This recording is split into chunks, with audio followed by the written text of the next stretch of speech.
the things that I find dangerous in our current political climate is the development of talking points. These are factoids that I hear repeated both by Democrats and Republicans. For instance, Democrats say, all Republicans are heartless, trickle-down Ebenezer Scrooge clones. Not true. There are many Republicans who believe that a free market system and a limited government are exactly what our nation needs to keep the wheels of commerce greased. It's a true belief, not an excuse for taking advantage of people. Now, one of the talking points that I hear from people who are in the extreme conservative camp, and I do say extreme, is that there is a world government scheme that is being brought about by liberals. And George Soros seems to come up a lot as the architect of this scheme. No, I'm not going to defend George Soros. I don't know that much about him, except that what he has said is that corporations have gained such influence in what should be sovereign nations, nations that control their own destiny, like ours, that the fate of the inhabitants of those countries is endangered and uncertain.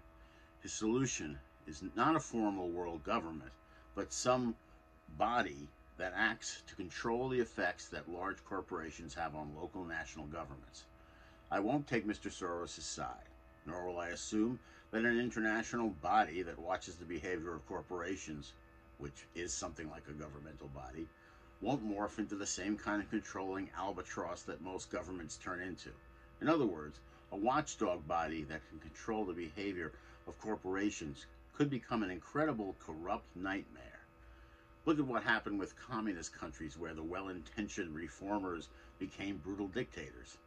There is nothing safe about giving human beings that much power. Now, the point is, government is complicated. Do we take the chance of creating an international watchdog body that can control the financial health of many countries that could become a small dictatorship of its own? Or do we let international corporations take money and control from us as a nation? Well, I think a better explanation of what international corporations are doing is warranted and will be addressed in later videos. But I will say that there have been any number of studies that show that international corporations have negatively affected our economy. And this is turning into a form of world government that is so quiet that it is subtle and that we don't know it's happening. The point of this video is to suggest that there is already a form of world government that has very likely reduced our middle class, hurt the economic health of everyone but corporations, and destroyed the opportunity for future generations. There will be more on this, but just to get the conversation started, I'd like to share some information that shocked me and gives you a bird's eye view of how things have changed. Now here's the worst example. What is more American than Budweiser? I drank it all the way through school. I recently saw a commercial for the beer where the fact that it's the American beer is raucously shouted with raised fists in a crowd of young Americans. And here's the kicker. Years before this commercial was made, Budweiser was sold to a multinational corporation owned by a combination of Belgian and Brazilian companies. You can imagine how much this company is concerned about America and American values. Not at all. Good humor. Oh God. We used to wait on the street when I was a kid in New York for the Good Humor truck. And it seems like it's been owned by a British firm since before I was standing on the street back when I was a kid. That makes me very uneasy. Jim Beam and Maker's Mark. Need I say more? Purchased by a Japanese firm in 2014.